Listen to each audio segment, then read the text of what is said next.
¿Sería este?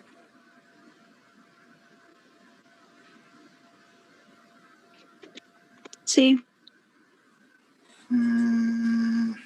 Profe, Este, que si deja entrar a mis compañeros. ¿quién me falta? Ah, ok.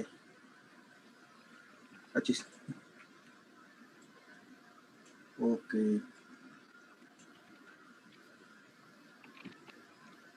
Listo. Ahorita ya no tengo a nadie en sala de espera. Bueno, sí pueden ver la pizarra, ¿verdad? Sí. Ok. ¿Todos tienen problemas con este problema? ¿O alguien tiene una idea de cómo resolverlo?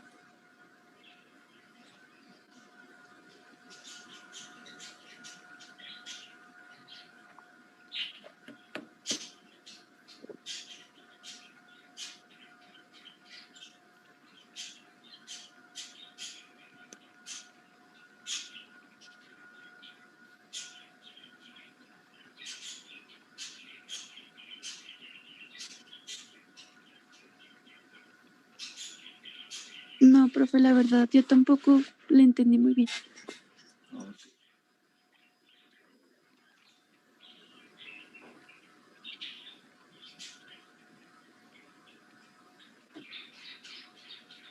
Entonces vamos a analizarlo otra vez. Ya lo había leído la compañera. Ya voy a hacer acceso al joven Pepo. Joven José, ¿qué nos quiere decir?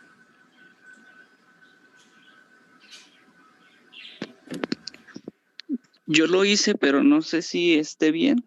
Le puedo decir cómo lo hice y usted me dice si tuve la idea correcta. Vamos a ver. Lo primero que hice fue reunir la mayor cantidad de datos. Obtuve el radio, ya que es 2 veces el largo por el seno del ángulo. Ya, obtuve ese dato. Ahí no me queda Después, claro. Ok, lo escucho. ajá, después utilizando la segunda ley de Newton, hice el diagrama de cuerpo libre para saber cuáles fuerzas tenía.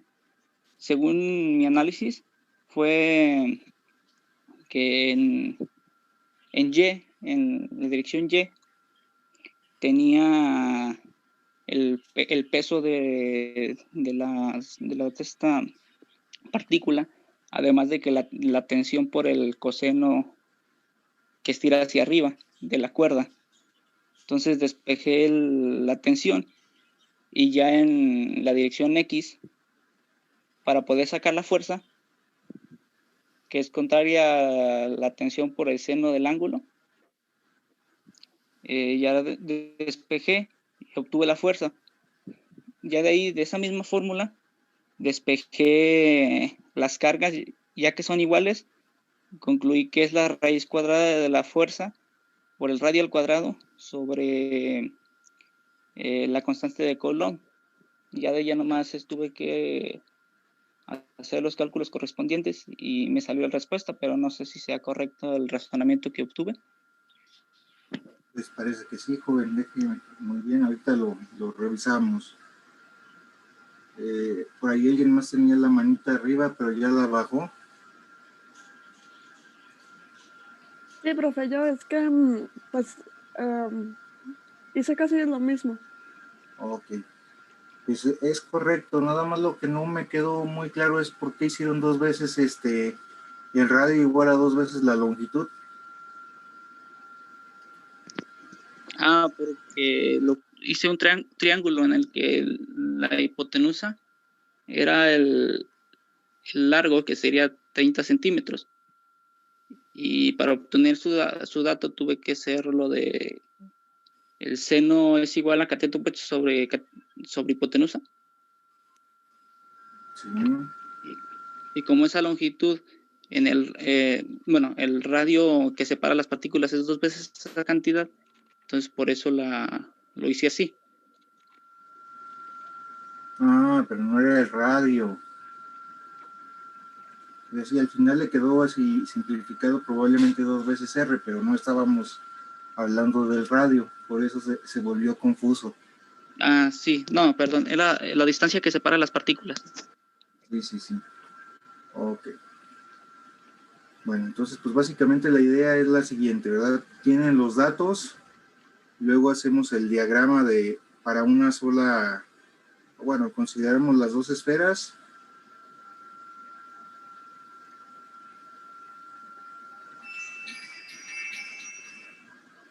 En ambos casos la longitud de la cuerda es la misma.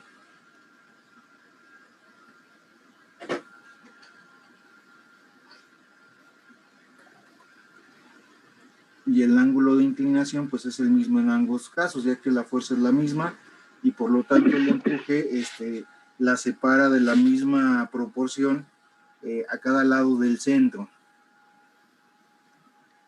Con lo que tenemos una distancia de separación de, como dijo el compañero, si nosotros consideramos los triángulos rectángulos formados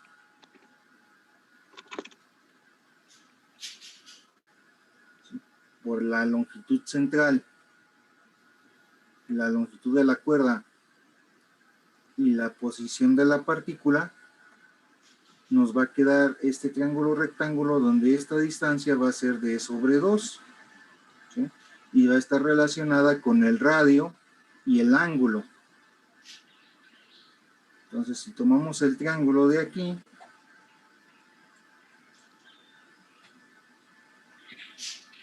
vamos a tener lo siguiente.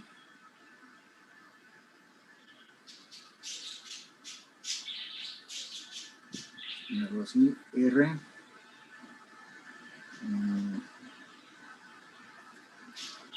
d sobre 2 y teta. Entonces, como quiero saber cuánto vale d sobre 2,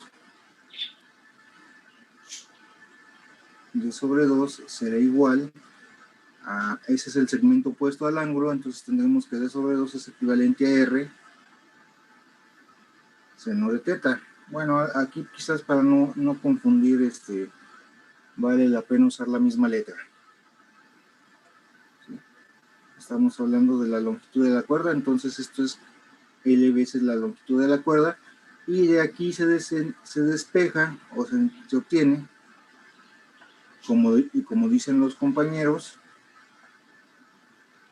que la longitud de separación entre cargas es igual a 2 veces la longitud de la cuerda por el seno del ángulo. ¿Sí? Hasta aquí estamos bien. La otra cosa es que sabemos que en este punto, pongo de otro color, tanto en este punto como en este otro,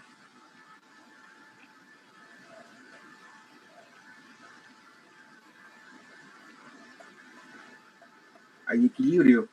O lo que es lo mismo, la aceleración de los cuerpos es igual a 0. Entonces,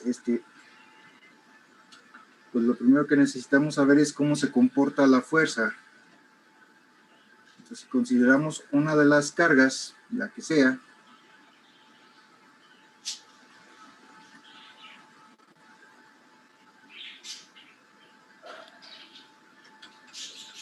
por ejemplo, la carga derecha,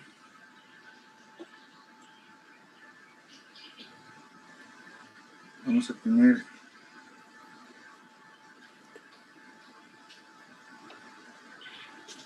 el péndulo y vamos a ver que aquí van a aplicar dos fuerzas. Tenemos hacia acá la fuerza eléctrica debido a la presencia de la otra carga,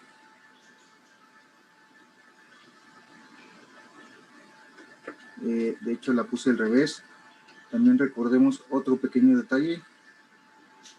Primero aquí vamos a tener la tensión sobre la cuerda y ahora sí, para no meter la pata,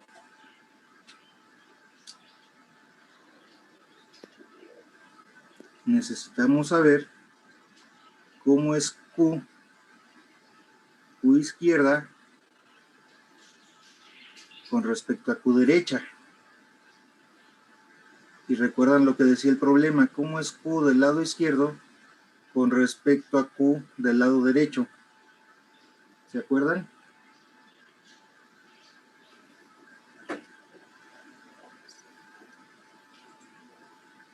Bueno, para no hacerlo tan largo. El problema decía que las cargas eran iguales en todo sentido, tanto en masa como en carga. Por lo tanto, el efecto que se tiene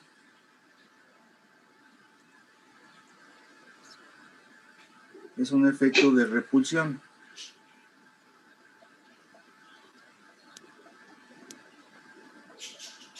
Y por eso ya me estaba equivocando abajo. Entonces, si tengo repulsión,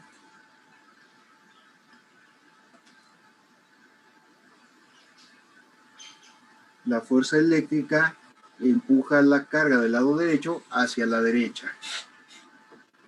También, por conveniencia, podemos poner nuestro eje de referencia,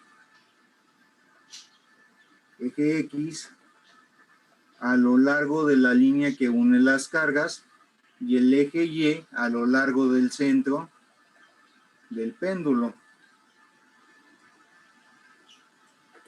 Entonces, ubicándonos en el centro de la carga derecha, vamos a tener este origen, este sistema de coordenadas. Entonces, con esto lo que vamos a observar es que la tensión se puede descomponer en una componente de tensión XY más una componente de tensión YJ. Y por aquí me faltó otra fuerza. A ver, por ahí, ¿cuál creen que me haya faltado? El peso. Muy bien, joven. Déjenme ver aquí. Entonces, por aquí, pues, dado que es un sistema que lo consideramos en el planeta Tierra, esto debe tener un peso. ¿Sí? Dicho esto, pues también el peso lo podemos descomponer en sus componentes, que deben ser una componente de peso XY más una componente de peso YJ. Y de manera similar, la fuerza eléctrica debe ser igual a la magnitud de la fuerza eléctrica. Bueno, no, todavía no. La componente de la fuerza eléctrica en XY más la componente de la fuerza eléctrica en YJ.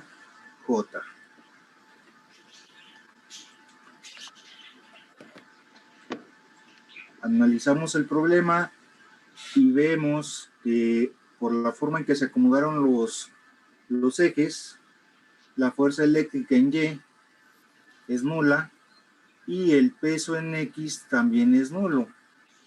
Pero la tensión sí tendrá una componente X y una componente Y que dependen de este ángulo θ, que va a ser este mismo θ de aquí. Entonces, del diagrama observamos que la tensión en X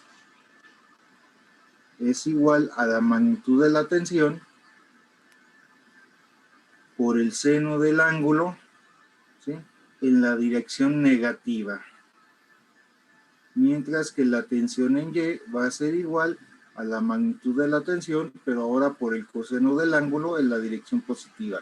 Sustituimos esto en los vectores y vamos a tener que es menos la magnitud de la tensión por el seno de θ en I más la magnitud de la tensión por el coseno θ en J, y el peso será igual a mg en la dirección J negativa, porque el peso lo empuja hacia abajo, y la fuerza eléctrica va a ser igual a la constante de Coulomb por la carga, por la misma carga, dividido entre radio de separación, que en este caso le llamamos D sobre 2, ¿sí? No, perdón, D sobre 2. En este caso le llamamos D elevado al cuadrado. Y esto es la dirección I. Pues ahora sí, por segunda ley de Newton, tenemos que la sumatoria de fuerzas desde I igual con 1 hasta N presentes en el sistema debe ser igual a masa por aceleración. Como el sistema está en equilibrio, esto es igual a 0. Y entonces esto debe ser igual a la fuerza eléctrica más la tensión aplicada más el peso del sistema. Todo esto igual a 0. Como es vectorial, lo podemos separar por componentes. Entonces, para X, vamos a tener la fuerza eléctrica en X más la tensión X más el peso en X debe ser igual a 0. Y sustituyendo los valores, vamos a tener que K por Q cuadrada entre D cuadrada, ¿sí? Menos, porque la componente de tensión es negativa en el eje X, menos tensión por el seno del ángulo debe ser igual a 0. Y para encontrar el valor de la tensión vamos a usar el eje Y, donde vamos a tener la fuerza eléctrica en Y más la componente de tensión Y más el peso en Y tiene que ser igual a 0. En este caso, la componente de fuerza es igual a 0, así como la componente de peso en el eje X fue 0. De esta manera vamos a tener que la magnitud de la tensión por el coseno de teta menos masa por gravedad tiene que ser igual a 0. Y entonces de aquí tenemos que la tensión va a ser igual a masa por gravedad sobre coseno teta. Tomamos este resultado. Disculpe, maestro, perdón que lo interrumpa. Sí. Un compañero me comenta que está en sala de espera desde hace rato. Tuvo un problema con el internet y lo sacó. Ok, muchas gracias, joven. No, es que por estar con el problema luego no me fijo en la sala de espera. Ok, regresando, tomamos la tensión que acabamos de encontrar relacionada con masa, gravedad y el coseno, que son valores que conocemos, y los sustituimos en la parte de arriba, con lo que vamos a tener entonces que la constante de Coulomb por la carga al cuadrado sobre la distancia de separación al cuadrado menos mg sobre coseno teta, que es lo que vale la tensión, multiplicado por seno teta es igual a 0. Y despejando, vamos a tener que la carga debe ser igual a la raíz cuadrada de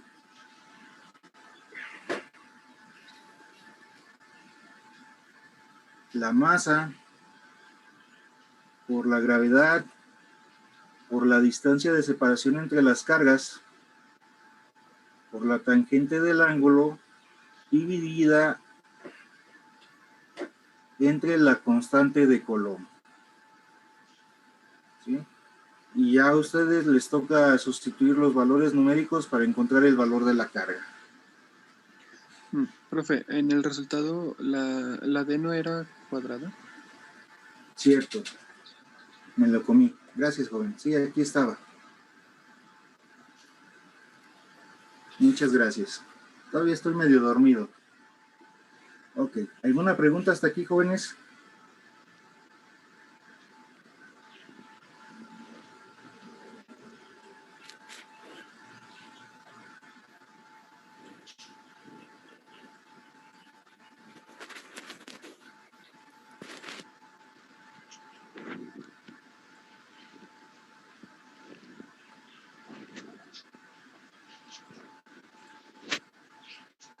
¿No? Entonces pasamos a lo que sigue.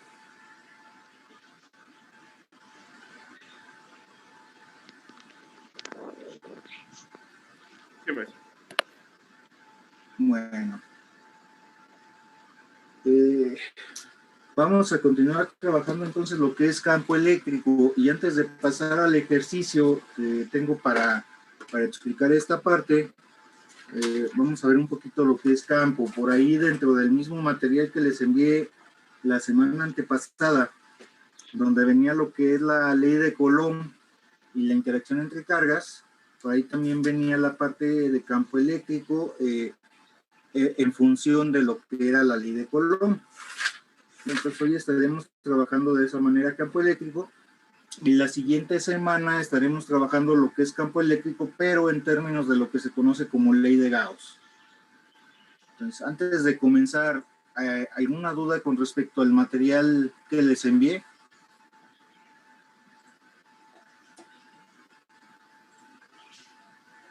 Sí, repito, el material que les envié me refiero al que les envié hace 2 semanas.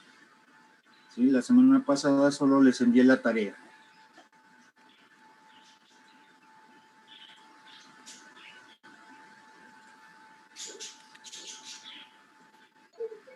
No, profe, creo que no. Entonces les comparto. Por ahí están viendo una presentación con unas imágenes de algunos campos. Sí, corríjanme si me equivoco, ya se está viendo. Sí, se están viendo los campos. Bueno. La idea de campo eléctrico, pues en un principio fue algo novedoso y hasta cierto punto a la persona que se le ocurrió lo tildaron de loco. Esto por lo siguiente, sabemos que todos nuestros aparatos electrónicos trabajan en base al movimiento de electrones dentro del conductor. Esos electrones son carga, ¿sí? Si eso es carga, quiere decir que está produciendo alguna interacción con todo lo que existe alrededor de los cables, ¿sí? Es decir, genera un conjunto de lo que se conoce como líneas de fuerza. ¿Cómo se imaginan esas líneas? ¿Creen ustedes que esto que se acaba de decir es real o nos lo estamos inventando?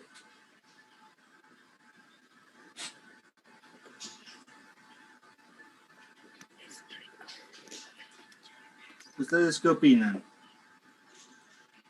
Pues tiene sentido, yo diría que real. ¿Sí? Pero ¿cómo se imaginan entonces que se comportan esas líneas de fuerza?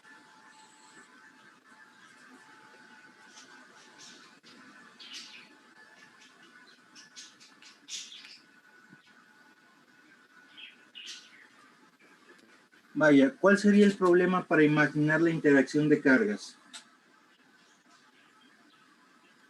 Tal vez su escala, profe, es algo muy pequeño. Que no se Pero ve, sí, pero hay otro problema de fondo. que no lo puedes ver. Exactamente, es energía y la energía nuestros ojos no la pueden ver. Entonces, ¿cómo imaginar algo que no puedo ver y que se supone que está ahí?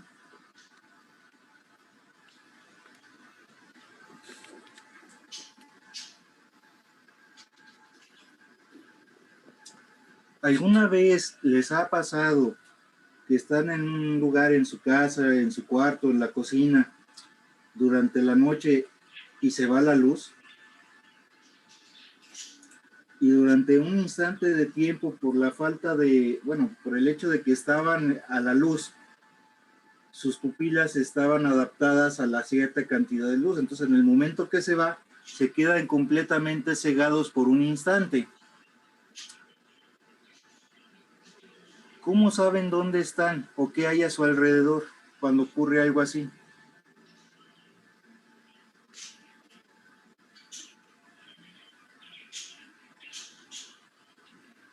No sé, tocando las paredes para ver en qué lugar nos encontramos. Sí, tocando. Joven Priapo, acérquese un poquito más al micrófono porque estoy un poquito sordo y no lo escucho muy bien. Sí, trato de hacerlo y más o menos creo que le entiendo. Sí, me refería tocando las paredes, no sé, para saber en qué lugar nos encontramos. Okay. Creo que se fue más lejos. ¿Dónde anda?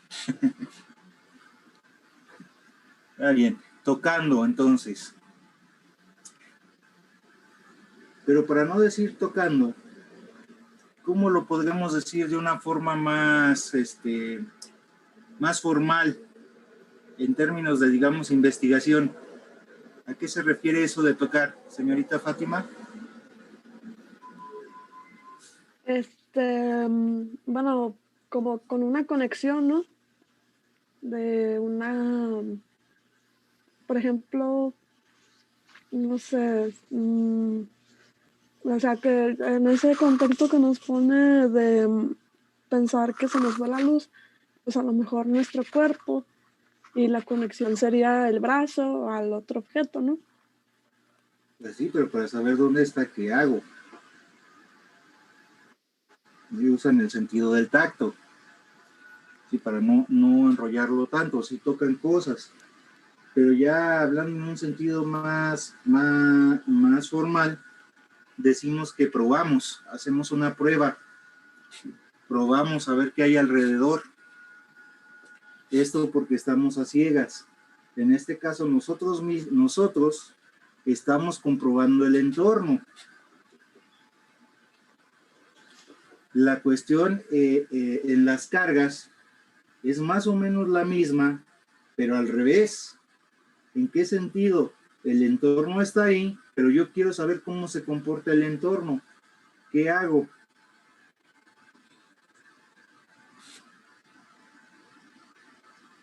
Lo empieza a comprobar.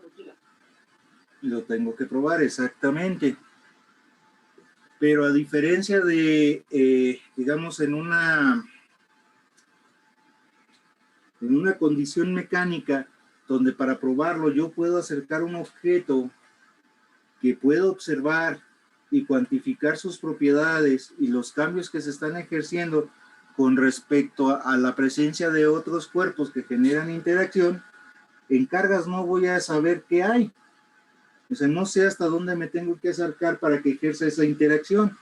Entonces, lo que se usa es algo que se conoce como carga de prueba. ¿Sí?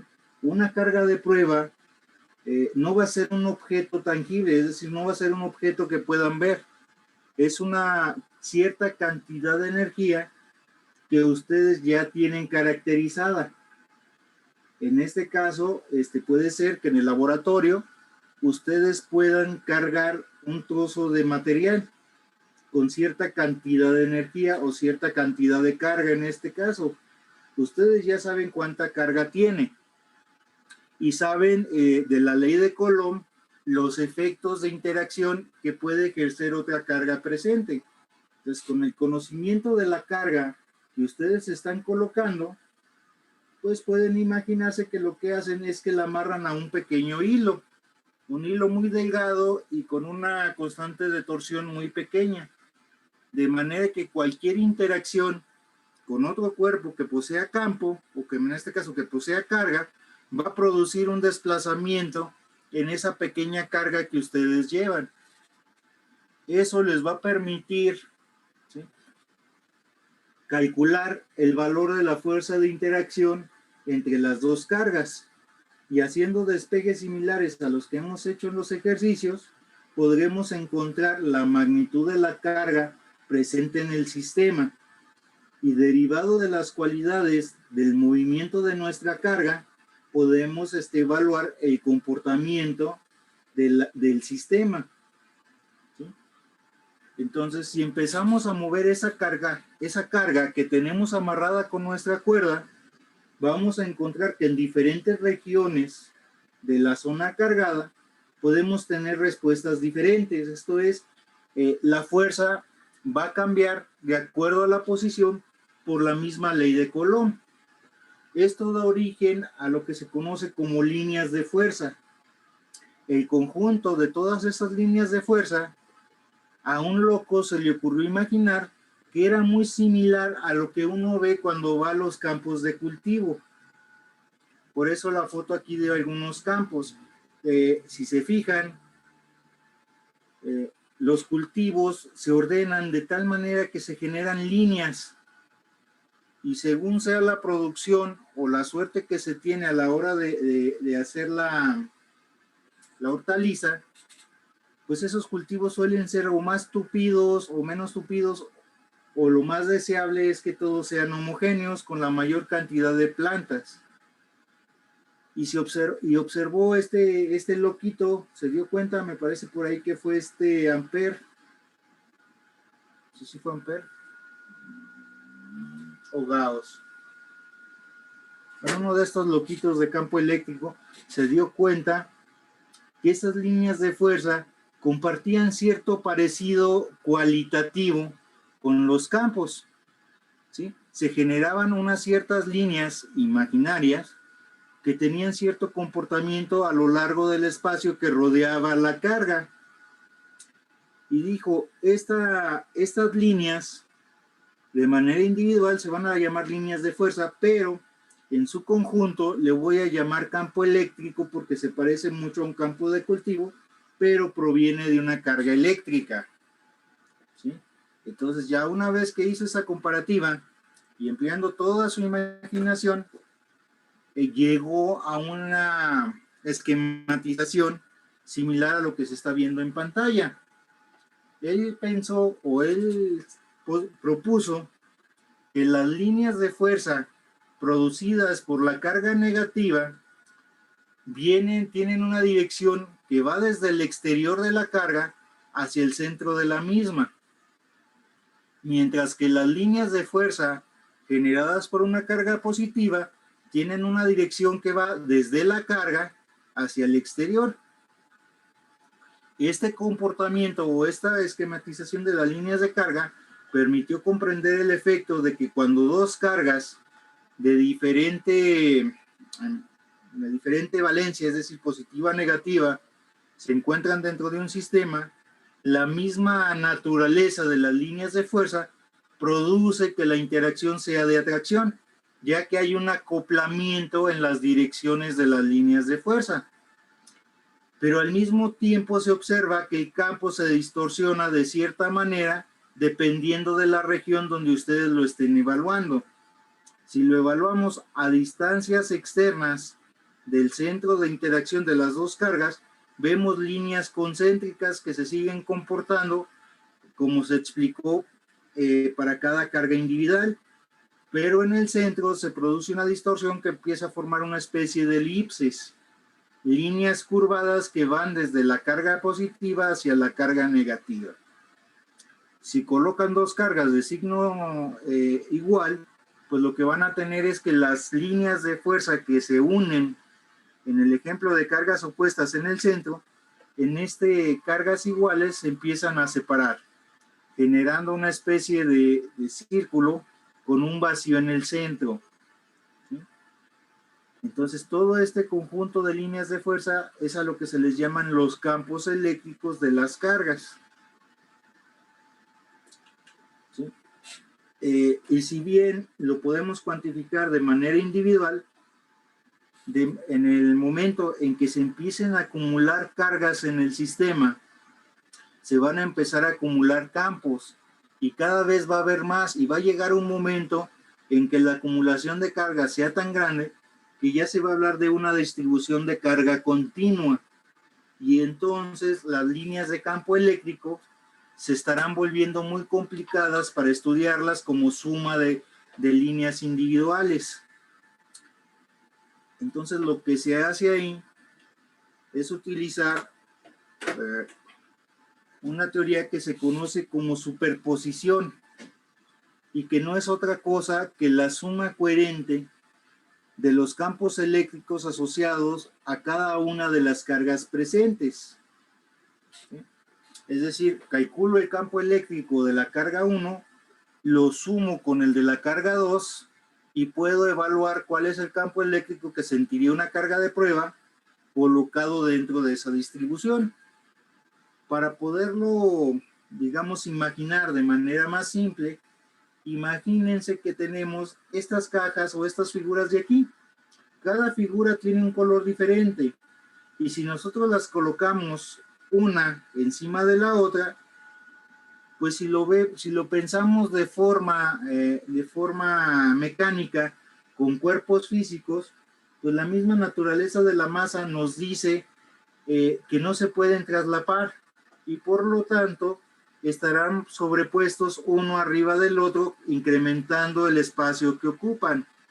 Sin embargo, cuando hablamos de carga, es como si los cuerpos se volvieran un poco transparentes y entonces ya no van a ocupar diferentes lugares en el espacio, sino que su carga, su campo, lo que va a producir es que se genere una superposición, pues, o dicho de otro modo, un oscurecimiento o un reforzamiento de la tonalidad derivada de la superposición o de la transposición, en este caso de las diferentes figuras. Es lo que vemos aquí. Si yo las vuelvo un poco transparentes, me voy a dar cuenta que atrás del cuadro rojo hay un cuadro azul, y hasta dónde llega ese cuadro azul nos lo muestra la transposición de los colores, ¿sí? Generando un color un poco más opaco en la zona donde se unen los primeros dos. Si considero el tercer cuerpo, pues ya observo que con la tonalidad de la zona donde los tres están localizados se vuelve mucho más oscura. Y en los campos va a ocurrir una cosa similar, ¿sí? Yo no voy a poder ver en campos esta suma de intensidades. Yo lo único que voy a ver es la zona oscura. Y esa zona oscura se está generando por lo que se conoce como superposición. Por ahí, más adelante, en la siguiente unidad de aprendizaje, que es oscilaciones y óptica, van a ver lo que es, se me fue el avión, la transformada de Fourier, o lo que son las series de Fourier, ¿sí?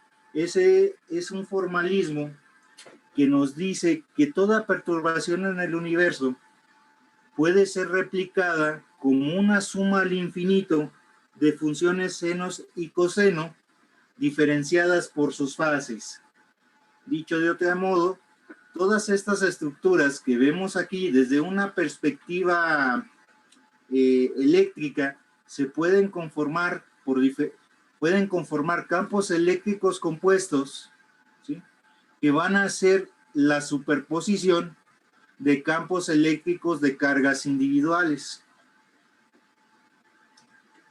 Puesto ya en términos de ondulaciones, como se percibe el campo eléctrico, pues suponemos que si tenemos presentes tres campos eléctricos, como se muestran en esta figura, de manera individual, cada uno tendrá su forma ondulatoria con su amplitud y su fase, pero cuando llegue al observador, no los va a ver de esta manera, no los va a ver diferenciados. Lo que va a observar es una forma como se muestra en la figura de abajo, una onda con deformaciones en su parte superior, ¿sí?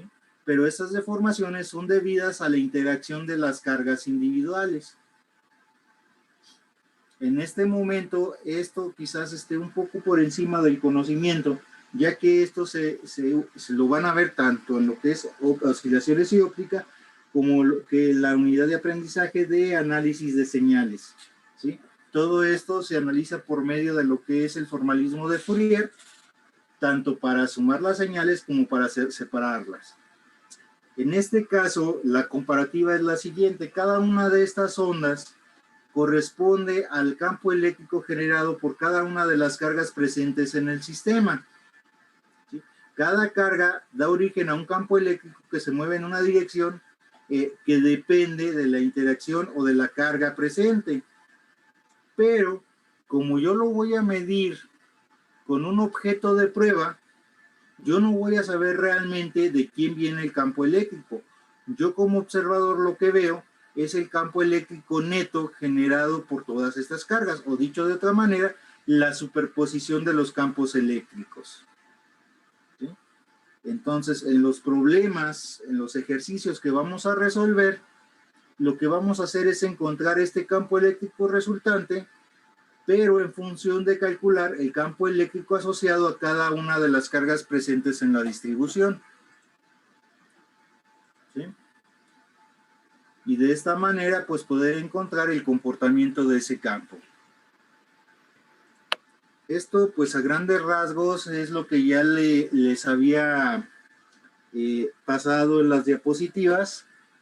Traté de explicar aquí lo que es superposición, porque me parece que eso no viene como tal dentro de las diapositivas, pero es un principio que se usa, aunque no siempre se menciona, pero está dado como se acaba de decir. ¿Alguna pregunta hasta aquí, jóvenes?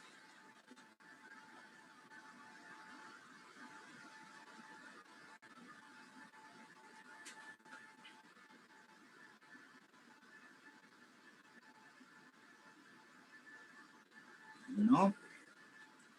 Bueno, dejo de compartir esta parte y volvemos a la pizarra.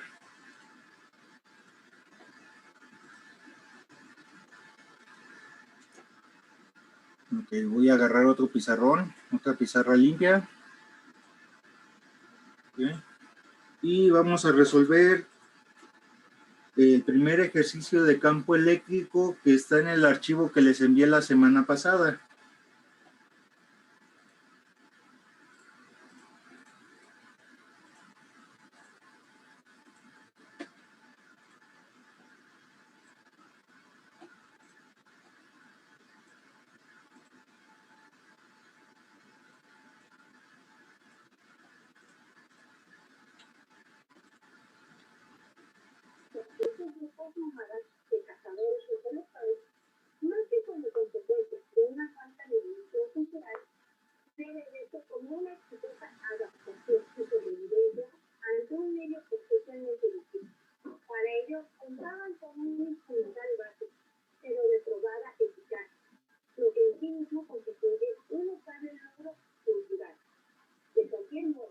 Sí, joven Allen, estamos escuchando su programa.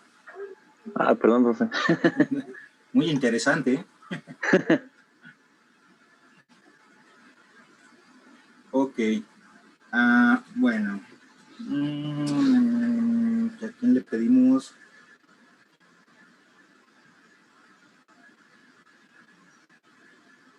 Joven Francisco Rojas, ¿nos puede apoyar leyendo el problema, por favor? Sí. Una carga de 7.00 microcoulomb está en el origen y otra carga Q2 que es igual a menos 5 microcoulomb está en el eje X en 0.3 metros del origen. Encuentre la dirección y magnitud del campo eléctrico en el punto P, que tiene coordenadas 0,0.4 metros. Encuentre la fuerza sobre la carga de 2.00 por 10 a la menos 8 coulomb, colocada en P. Muy bien, muchas gracias, joven. Bueno, analicemos primero qué información tenemos en el problema. Entonces, tenemos una carga 1, una carga 2. Estas cargas están sobre el eje X y están separadas a una distancia de 300 metros. Luego tenemos un inciso A y un inciso B. En el inciso A nos pide encontrar la dirección y magnitud del campo eléctrico cuando tenemos un punto P localizado en esta posición.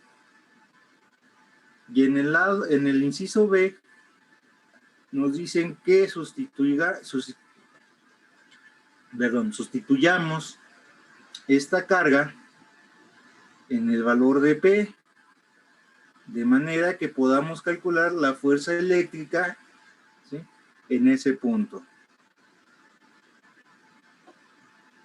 ¿Sí? Más o menos esa es la idea, jóvenes.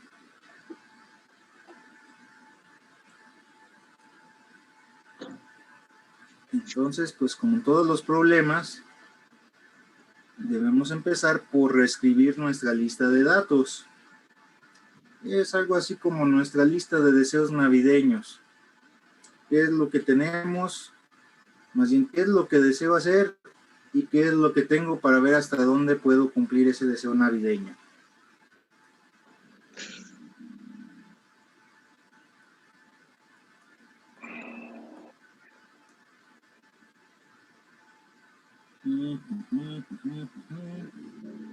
Distancia X igual a 0.300 metros. Y el punto P de coordenada 0, 0.400 metros. Y entonces ahora para el inciso A nos pide calcular el campo eléctrico, la magnitud del campo eléctrico, bueno, todo esto en el punto P, y la dirección del campo eléctrico. Y en el inciso B, pues nos pide calcular la fuerza de una carga colocada en el punto P. ¿Cierto? Cierto. Sí. O como decían las caricaturas, me voy a tener que responder solo. Bueno. Sí. Ok, entonces, lo primero que tenemos que hacer es recordemos que lo que ya sabemos es que la fuerza se obtiene por la ley de Coulomb, ¿sí? Que nos dice que la magnitud de la fuerza eléctrica es igual a la constante de Coulomb por la carga 1, la carga 2, entre el radio de separación entre 1 y 2 al cuadrado.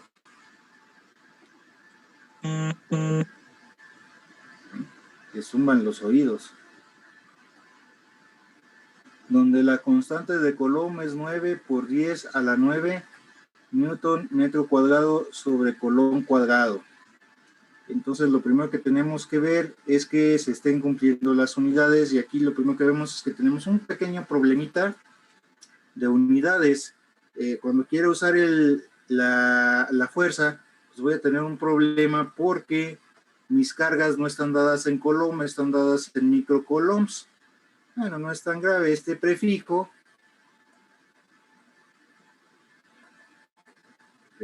no prefijo, sino sonidos. Prefijo implica un múltiplo de por 10 a la menos 6. Entonces pongamos esto en unidades que vamos a utilizar.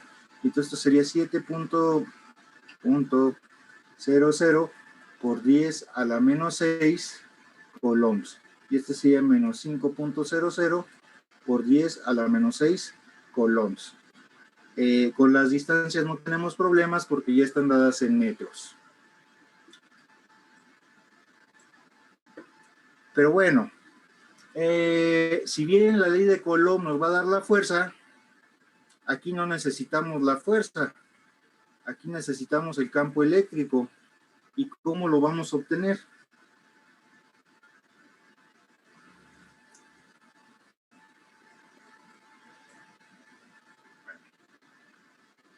Entonces, pues lo primero que voy a necesitar es la fuerza total.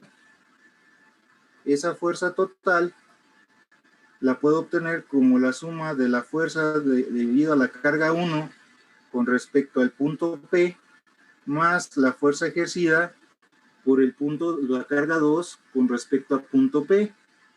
Sí, esa nos va a dar la carga, la fuerza total aplicada en el punto P. Entonces, estamos suponiendo una carga de prueba. ¿Sí? Entonces, aquí lo que podemos hacer,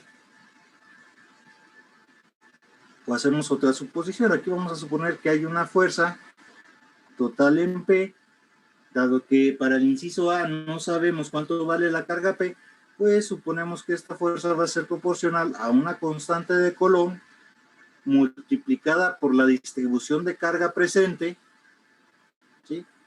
Y por la carga del punto P sobre el radio de separación entre cargas al cuadrado, la distancia hasta P. ¿Sí?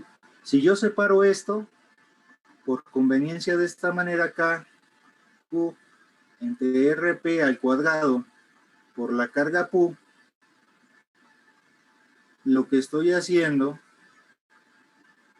es separar mi carga de prueba.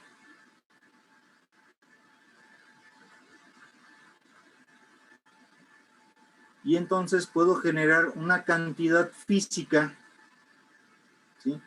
Que es KQRP al cuadrado igual a la fuerza aplicada entre la carga de prueba. ¿Sí? Esta cantidad de aquí, o dicho de otro modo, esto de acá, es lo que se va a conocer como campo eléctrico. ¿Sí? Este es el valor que queremos. Y que si bien lo podemos encontrar como una sumatoria de fuerzas dividido entre el valor de la carga de prueba, también lo podemos encontrar como la constante de Coulomb multiplicada por la carga entre el radio de separación al cuadrado. Entonces, para una distribución de carga discreta, ¿quién es Q?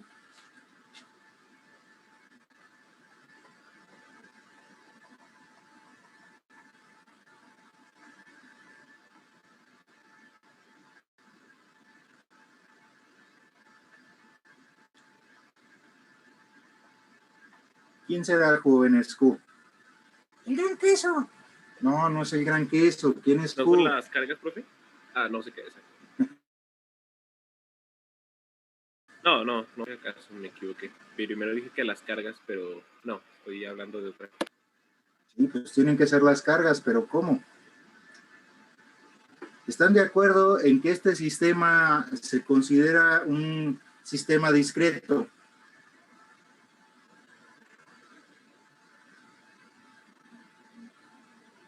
¿Qué es discreto?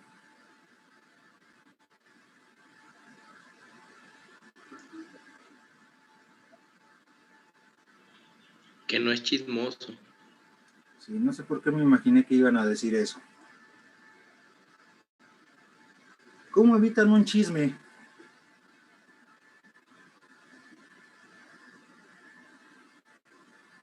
No diciéndolo.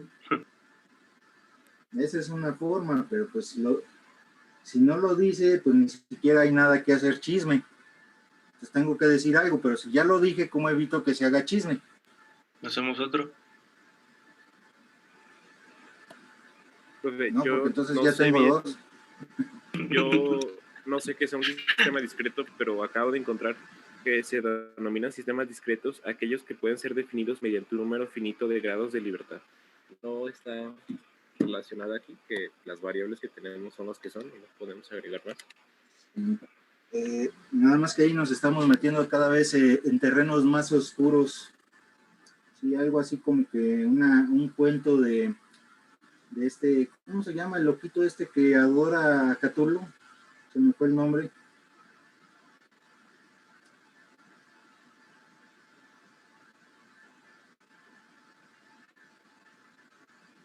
Ay, de veras se me fue el nombre y aquí lo tengo.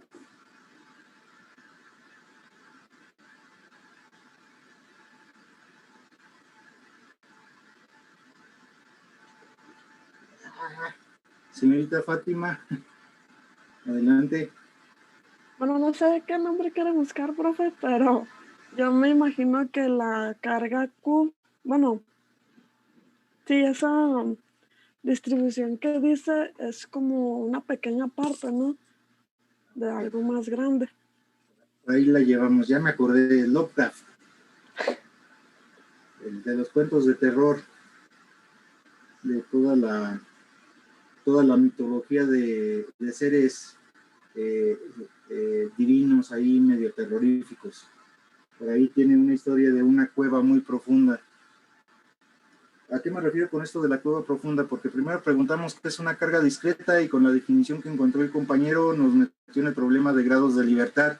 Entonces, definir qué son los grados de libertad, pues sí está directamente relacionado con la cantidad de objetos presentes. Señorita Fátima, ¿algo más que tenga que expresar? ¿Se nos quedó la manita arriba? No, profe, perdón. Ok.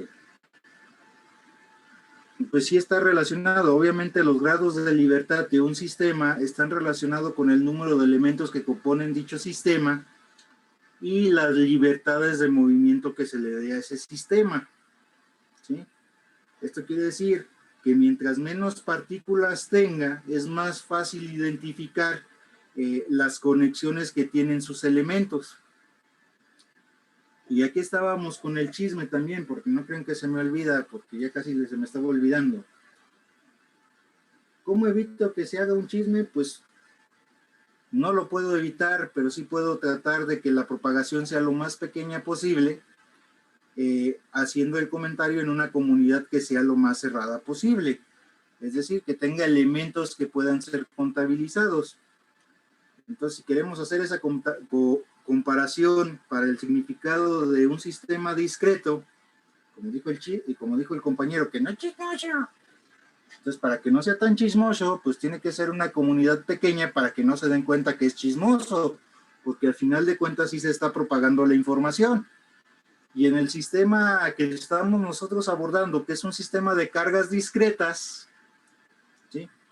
Un sistema discreto implica que la carga Q se puede obtener como la sumatoria desde E igual a 1 hasta N de las cargas presentes en el sistema, donde N es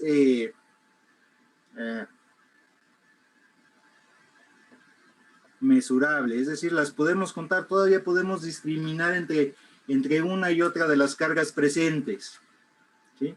Si ya el número de cargas es tan grande que se vuelve imposible diferenciar las cargas, ya no se habla de un sistema discreto, se habla de un sistema continuo, ¿sí? Y vamos a ver más adelante que en vez de estar contando para un sistema continuo, la equivalencia está dada por una integral, ¿sí? La integral del diferencial de carga para obtener la carga total en el sistema. Pero en este momento estamos hablando de cargas discretas. Entonces, en específico,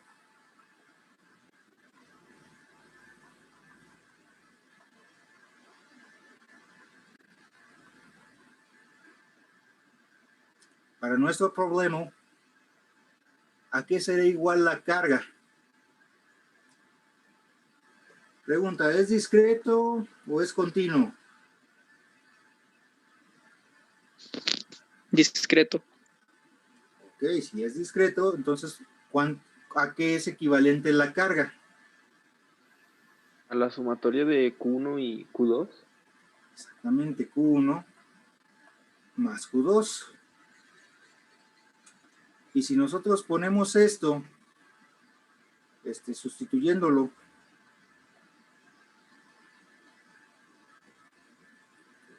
en el campo eléctrico, lo que vamos a tener es que el campo eléctrico total en el punto P, que era originalmente K entre R de separación AP de las cargas Q, pues no es otra cosa que K Q1 entre R de 1 a P más K Q2 entre R de 2 a P. Por aquí me di algunas pequeñas concesiones con R. Se puede explicar esta equivalencia, pero bueno, de momento no lo brincamos.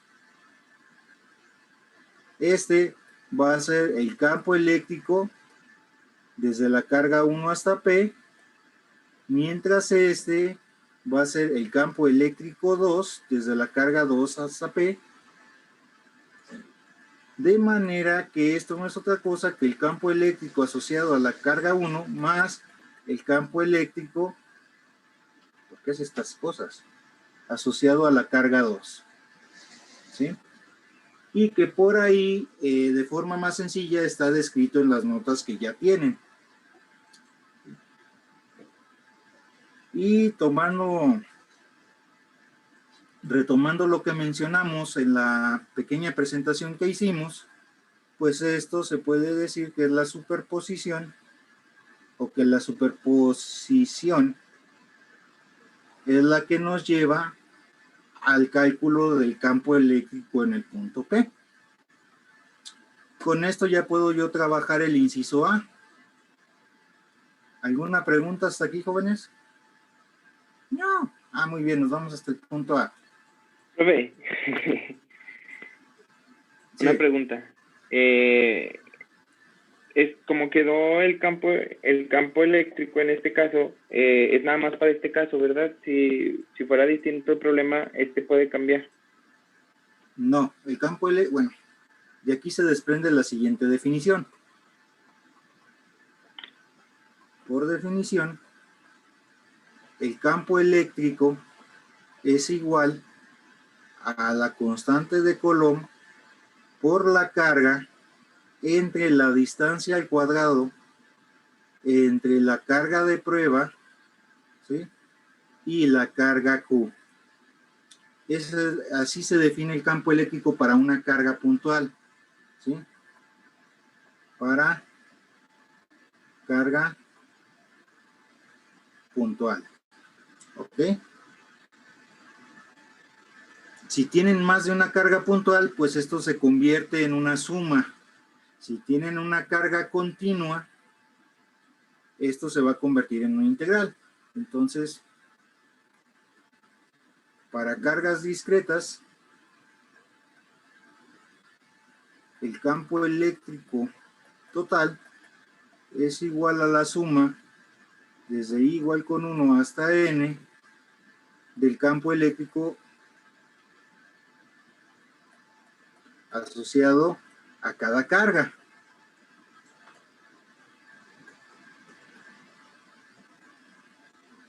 Para cargas continuas,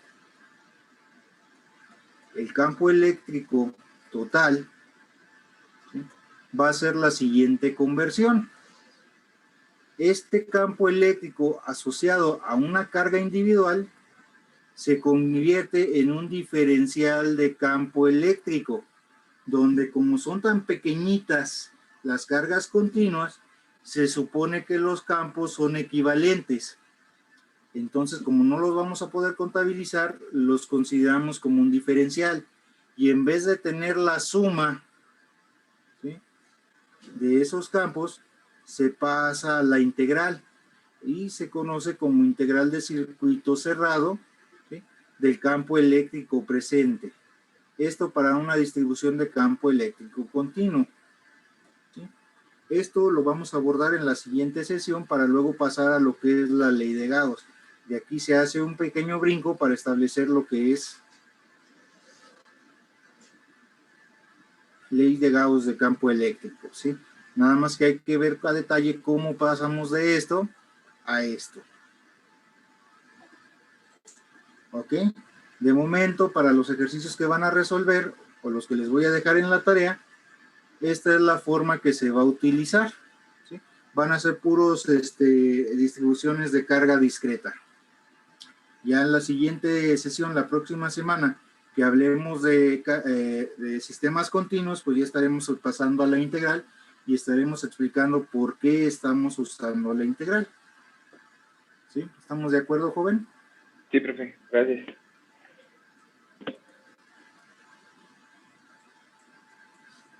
Entonces, vámonos al problema porque ya se nos está acabando el tiempo.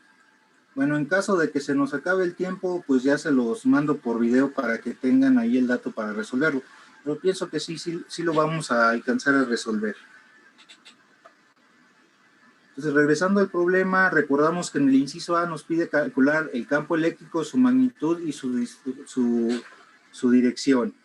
Entonces, lo primero que tenemos que hacer es encontrar el campo eléctrico asociado a la carga 1. Entonces, para esto, tomamos el diagrama, o mejor dicho, coma, del diagrama, vamos a tener que es la carga 1 negativa, y la puse muy abajo. Es la carga 1 negativa, ¿sí?, y hacia arriba, en dirección Y, el punto de prueba P a una distancia de 0.400 metros. ¿Sí? Y dada que tenemos una carga negativa, sí es cierto, ando un poquito distraído, voy a corregir esta parte.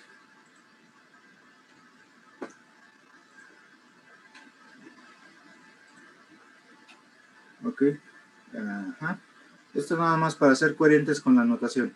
Cargas negativas, no, chito, no. ¿Qué estoy haciendo? Ok. No es carga negativa, es carga positiva. La carga 1 es positiva. Tenemos el punto P. Entonces, el campo eléctrico asociado a la carga 1 va a ser igual a la constante de Coulomb multiplicado por la carga 1, y recordemos que esto lo vamos a tomar en magnitud, ¿sí?, dividido entre el desplazamiento o la distancia que hay entre la carga y el punto P elevado al cuadrado.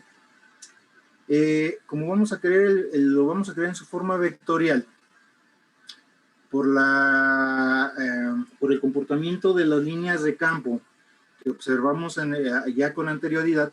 Aquí vemos que el campo se dirige sobre la línea, ¿sí?, y hacia afuera de la carga, ¿sí?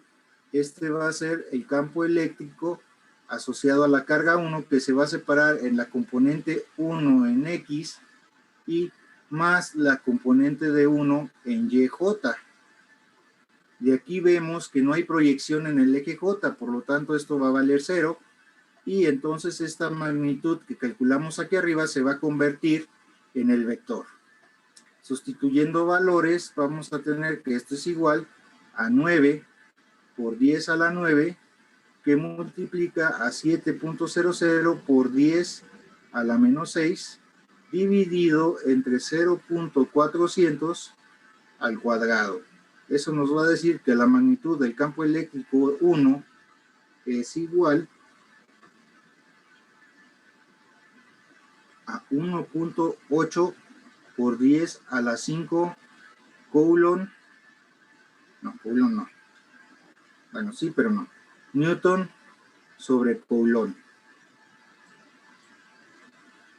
Y entonces ya podemos expresar el campo eléctrico para la carga 1 es igual a 1.80 por 10 a la 5 en la dirección I positiva por la dirección de la fuerza en unidades de Newton sobre Coulomb, ¿sí?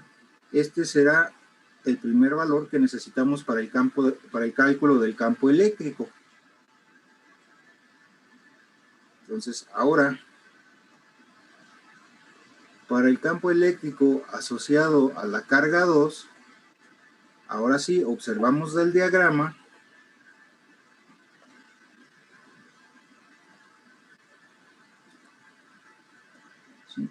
que tenemos colocada una carga 2 negativa en esta posición, y vamos a necesitar nuestro sistema coordenado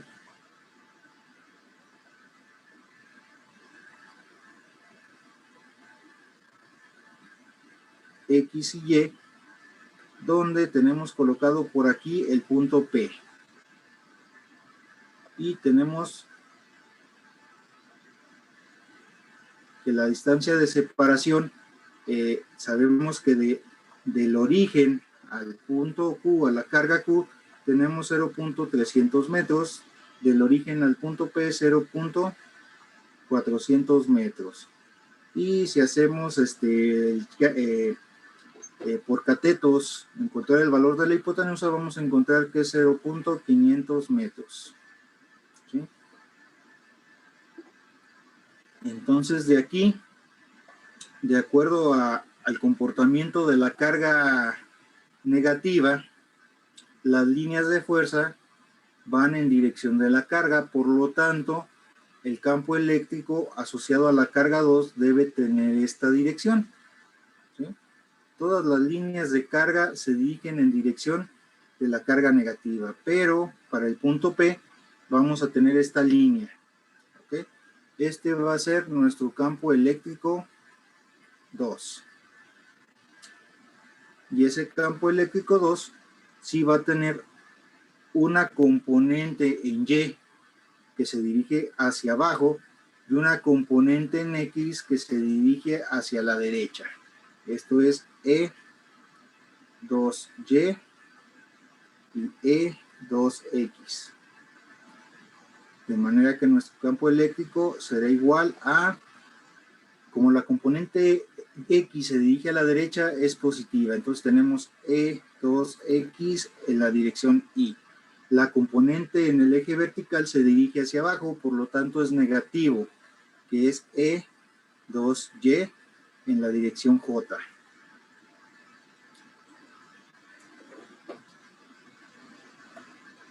Y aquí tenemos que se forma un ángulo teta. Entonces vamos a tener que E2X va a ser igual a la magnitud del campo eléctrico 2 por el seno del ángulo, mientras que E2 en Y será igual a la magnitud del campo eléctrico 2 por el coseno del ángulo. Entonces, para encontrar senos y cosenos, para teta vamos a tener la relación del triángulo. Si este es teta, por lo tanto, este es A, este es B, este es hipotenusa, y sabemos que seno teta es igual al cateto opuesto, que en este caso es B, sobre la hipotenusa, mientras que el coseno de teta será igual al cateto adyacente entre hipotenusa.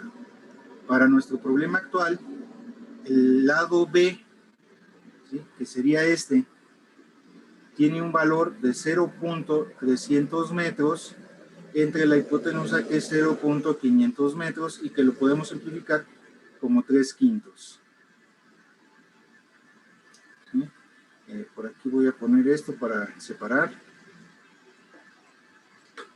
Mientras que el coseno de teta será igual a 0.400 entre 0.500, y esto nos va a dar 4/5. Entonces, de aquí,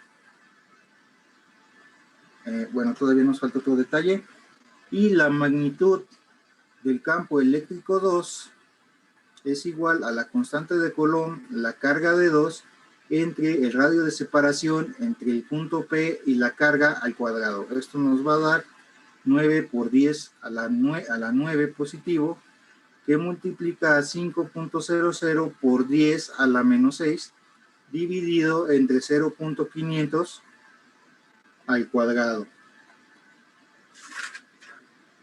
Y esto nos va a dar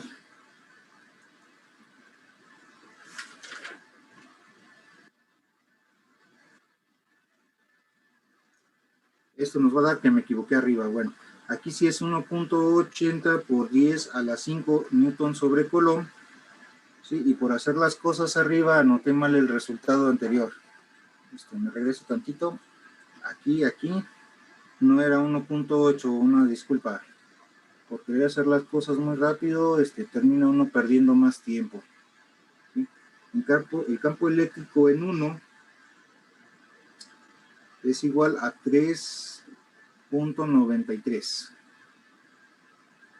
3.93 por 10 a la 5. ¿Sí? Sí, ahora sí es correcto. ¿Sí, joven Alan? Profe, ¿sí se me escucha? Sí. Bueno, quería preguntarle que si me podría asesorar un poco de cómo se resuelve el problema número 15 de la tarea. Eso lo vimos al principio. Chale, es que he tenido problemas con el Zoom. De hecho, ahorita no se me está viendo mucho la pantalla. Pero... Okay, ¿Se está grabando la clase? Sí, pero como no tengo el permiso de todos, me faltan por ahí varios, no la puedo compartir. Chale. Bueno, igual le pregunto a mis compañeros. Sí, pregúntale a un compañero. Lo que le puedo hacer es les voy a... ahorita que acabe la clase les mando la pizarra. Déjenme terminar porque quedan 5 minutos y a ver si alcanzo. ¿Ok? Si no, ahorita les subo las pizarras por Classroom. Bueno, una vez que ya tenemos la magnitud de campo eléctrico, y por ahí para los incautos, aquí no hay un signo negativo, ¿sí? Porque estamos hablando de una magnitud, ¿sí? Magnitud, ¿sí? No signo.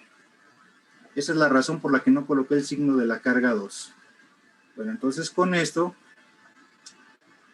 puedo sustituir y voy a obtener que la componente E2Y va a ser igual a 1.80 por 10 a la 5 multiplicado por el seno, que era 3/5. Y eso me va a dar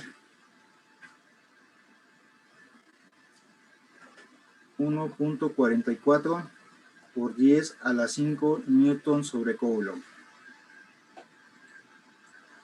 De manera similar, la componente E2X va a ser igual a 1.80 por 10 a la 5 multiplicado 4/5, y esto nos va a dar igual a 1.08 por 10 a la 5 newton sobre coulomb. Con lo que el campo eléctrico en 2 es igual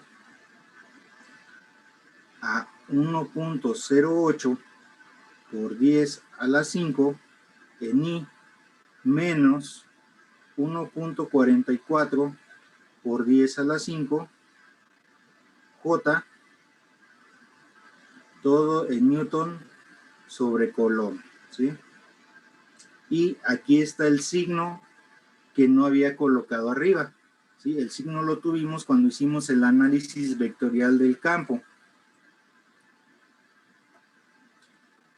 Entonces, para el campo eléctrico en el punto P, lo que vamos a tener pues es que es la suma vectorial de E1 más E2.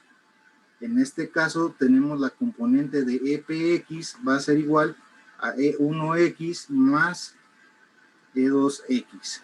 Y esto va a ser igual a 1.80, ¿sí? No.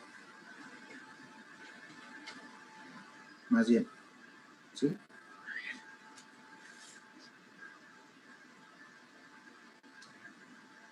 Ajá, sí. No tiene componente en X el campo 1 más 1.08 de la componente X del campo 2 por 10 a la 5. Entonces esto nos dice que va a ser 1.08 por 10 a la 5 newton sobre coulomb. De manera análoga, para la componente Y del campo P vamos a tener la componente Y del campo 1 más la componente Y del campo 2. Esto ahora sí va a ser igual a los 3.93 por 10 a la 5 menos, porque la componente en Y es negativa, 1.44 por 10 a la 5. Y esto nos va a dar 2.49 por 10 a la 5 newton sobre coulomb.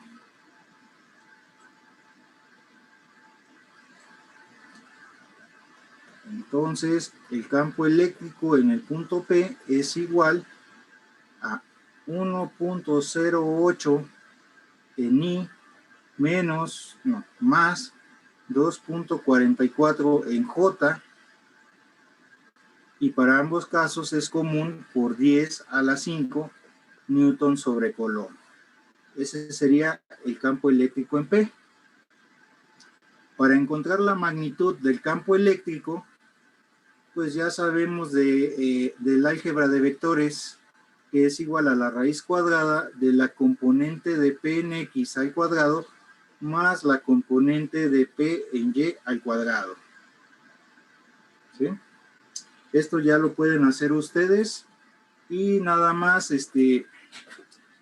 para teta, pues observamos lo siguiente, que EPX es positivo y EPY también es positivo, y por lo tanto está en el primer cuadrante. Esto es, vamos a tener así X, Y, y nuestro vector de campo eléctrico EP va a estar por aquí. Y las componentes van a estar una así y la otra así.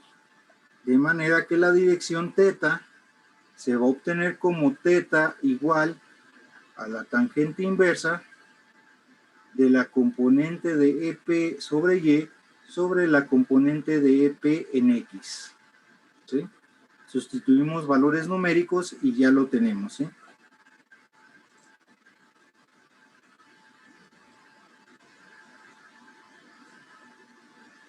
Más o menos. Eso con respecto al inciso A. Para el inciso B, que nos pide calcular la fuerza en el punto P, pues aquí nada más hay que recordar que el campo eléctrico es igual a fuerza sobre carga. Entonces la fuerza es igual a carga por campo eléctrico. Y como la carga es una escalar, no va a afectar la relación vectorial. Entonces, como campo eléctrico es newton sobre carga, al multiplicarlo por la carga, nos van a quedar los newtons, ¿sí? Por lo tanto, la fuerza es igual a la carga Q, de la cual nos habla el problema, que es 2.00 por 10 a la 8, multiplicado por 2.49 por 10, aquí me faltó la menos 8, por 10 a la 5, menos, no, creo que ya la regué aquí. A ver.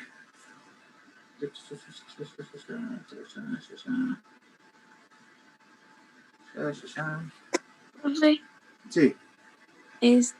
Ya nos tenemos que ir porque tenemos otra clase. Ok, bueno, esa es la idea. Nada más hay que multiplicar esos detalles. Termino la pizarra y se las comparto a través de Classroom. ¿Sí?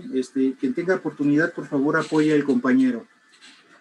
Muchas gracias, jóvenes. Pues espero no haber dejado tantas dudas.